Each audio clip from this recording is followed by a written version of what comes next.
let's jump right into chapters 13 through 24 of Love Prophecy. Okay, I did it. I finally finished Love Prophecy. And because there's only 4 chapters left, this will be 4 chapters left. It will be one big spoiler dump of chapters 19 through 24. Those, if you haven't read that far, keep scrolling because we need to talk. Where we left off is that after Adam left to start his first interview for Harvard, the next day Olive just lied to everybody and just was a hermit in her room until her friends tracked her down, as good friends do, and knocked on her door until she opened the door, and they were like, "Dude, what are you doing? Why are you a hermit in your room? We're in Boston. Let's go do stuff." And she's like, "No, I have to do stuff with my boss. It's fine." And they're finally like, "No, this is not what we're doing, and let's go do stuff." So finally she's like, "Okay, fine. I'll check my emails one more time, and then we can go do whatever."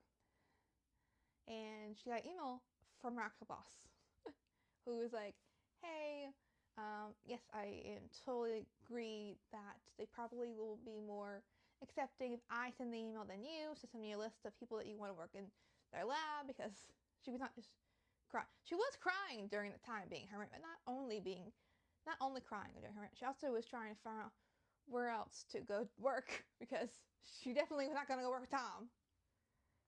So her boss was like, "Hey, I have the list. I will happily send your information to the people and see if they want to work with you. And if you don't mind, can you still send me your speech because you haven't sent it yet?" And she's like, "Oh crap, I didn't send it yet. And I can't send the list without sending the audio because that would be rude." So she's like, "Wait guys, I have to send to my boss. It's going to take a minute." And they're like, "Okay, well Malcolm, would you love to tell us the stories of your date with Holden while we wait?" So he just goes he's on a very detailed basis of he wore a baby blue and he gave me one flower, and just very cute. And all of a sudden, Tom's voice echoes through the entire room, and she shuts down way fast, but best friend has a keen ear and goes, "Wait, I recognize that voice from that speech. Was that Tom Benton's voice?" And Olive tries, she really does, but her face just crumples and she falls in her best friend's lap and just cries. And she didn't know that she had recorded every bad thing he had said about her until that moment. So she would not like to volunteer to hear those things again, so she gives her best friend her headphones and goes in the bathroom and cries some more. And then when it's over, her friends come and find her.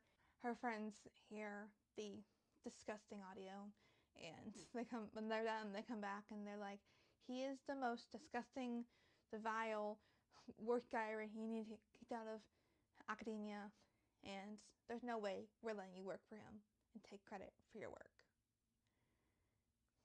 Adam knows he needs to know, and Olive look at each other and she's like, "What are you not telling me? 'Cause I know faces tell me that I'm with the loop here, so what's going on?" And they're like, "Olive and Adam never really dated. They just dated because of you."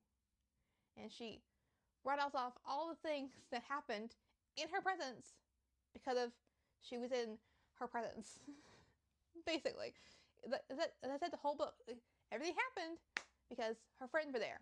Why did she send Adam flap? Because her friends were there. Why did she put sunscreen on him? Because her friends were there. Why did she kiss him all of those times, except the last time before the spicy stuff? Because her friends were there. So then she's like, "Okay, we're going to talk about this a lot, but first, priorities. Tom. We need to figure out this Tom situation." So I wonder if Adam would want to know, because I think it would ruin his life, and he wants to work with Tom, and I don't want to ruin his life. It'd be better off if he just didn't know, and his friends were like, "No, he needs to know." If roles were reversed, and this happened to Adam, wouldn't she want to know? And she's, "Yeah, I would want to know, but I don't know if Adam would want to know. And Malcolm goes, oh, I wonder who we could ask that I just started dating, who's been like friends with Adam for 3 decades.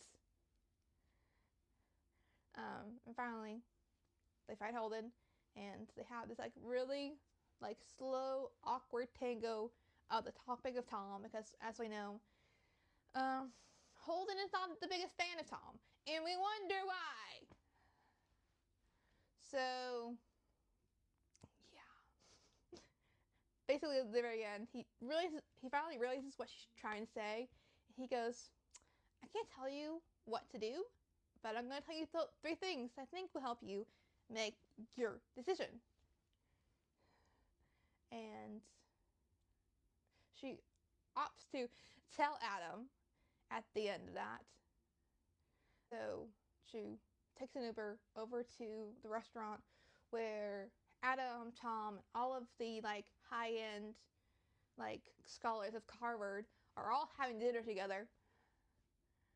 And as soon as she walks in, Adam beelines to her and goes, what's happening? What's wrong?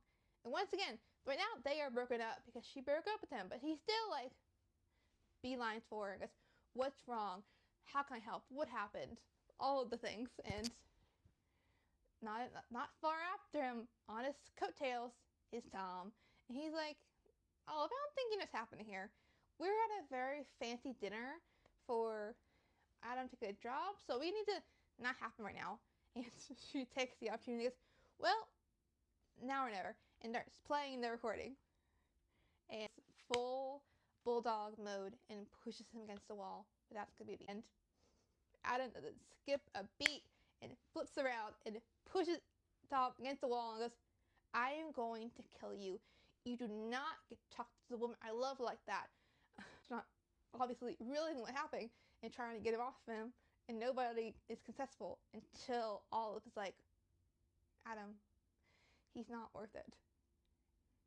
So then he decides to do a different course of action and releases Tom, turns that around, and he goes right into grown-up mode, and he goes, we need to have a meeting in your office right now. To all of Tom's bosses he's having dinner with.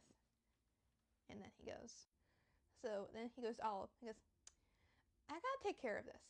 And once I take care of this, I'm gonna find you. I'm gonna take care of you.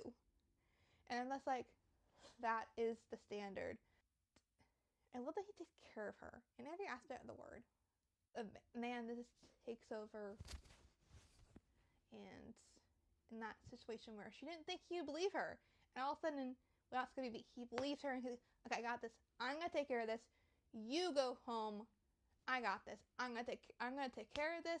And then once I take care of this, I'm gonna find you. I'm gonna take care of you. And I'm just like,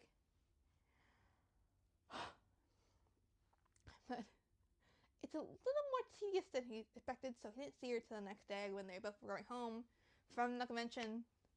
And so the two couples. Oh, also, of course, resolving of Tom, he got fired, as he should have been. Reunited at the airport at their destination back in LA. And they have this like cute but awkward double date because, you know, Malcolm and Adam aren't the best of friends.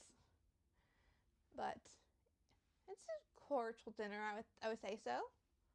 And so then at the end, they all get fortune cookies. And the fortune cookie, like, shades only Malcolm. It's Olive that she can trust people, and it tells Adam that he can fall in love with somebody because you can fall in love because somebody will catch you. But he's the only Malcolm and Holden's cookies like are full on shading Malcolm. It's hilarious. So then they split off. And Malcolm and Holden go take care of Holden's dog and spend the night at his house, and then Holden walks Olive home, even though he has a car without even 5 feet from them. She's like, do you want to walk me home? He goes, yes. He takes her bag and he puts it over her shoulder, and they start walking. Know that they were the other person in the bathroom, but neither one had told each other, so it's kind of like a lot of admission. And Also, that she lied about loving somebody else because she never loved anybody else. It was only Adam. Change I love yous. And then we go forward 10 months to their 1 year anniversary where they're taking a picture and talking about how they had the best summer ever and they're doing all of this hiking and all of this fun stuff. And she's about to start Berkeley and everybody's paired off and everybody is in love. And I'm like, I love this so much. And at the end, he believes her. He defends her. And then he does all that boring cleanup stuff after. Yeah, and then he does all that cleaning, boring, adult stuff afterwards. Because he definitely was like, if you're the one for me, I'll be your hero. And right after all this happened, I could hear Ever Ever After by Carrie Underwood in my head. It doesn't happen that often. I usually don't have a soundtrack to books, but this one, it did. But in the very end, I loved Love Prophecy because I coined a lot of phrases in my own life just for myself. And one of them, in my own terms, is a bulldog, which is like a man who is hard with everybody else and like a manly man, but when he gets around his partner, his woman, he's like as soft as caramel. And he's a friggin' teddy bear. That's how I would describe Adam with Olive. Adam is a bulldog to everybody else. So he has a reputation of being the biggest dick on campus and doesn't care that his feelings and all of this stuff. He's grumpy and he just wants to make everybody like miserable. I'm like, that's not the case. He just wants people to do their best. And he gets pushed sometimes, that's what he's gonna do. But when it comes to Olive, he's a freaking teddy bear. And I think he knows that power. He knows exactly when to be which one. And that is safe love looks like to me. And I love that he takes care of her in every aspect of the word. Her ever since the bathroom scene in the beginning of the book. And he's been just wanting to be with her ever since. But never forced her. He just took the opportunity after she kissed him to be like, hey. He was like, I'm game. I've been listening over you for how many years, but how brilliant you are and how gorgeous you are, and I just got the opportunity to be with you. I'm just so lucky. He's a strong, big man. He could do whatever he wanted. But what he wants is to be Olive, his protector, forever and always. So it's like the Carrie Underwood song came to mind. It was like, it's so much like them. Like, yeah, he just wants to live happily ever after with Olive. And they all do. They all live happily ever after. They're all in love. They're all in good working environments now. And it's just everything. It's not perfect, but it's close enough. Life's still life. Things will happen, but they have each other. And that's good enough. I love Adam because he is so much like, if you're the one for me, then I'll be your hero. And you'll want for nothing. And if anybody wants to mess with you, they have to go through me. So, what books should we read next?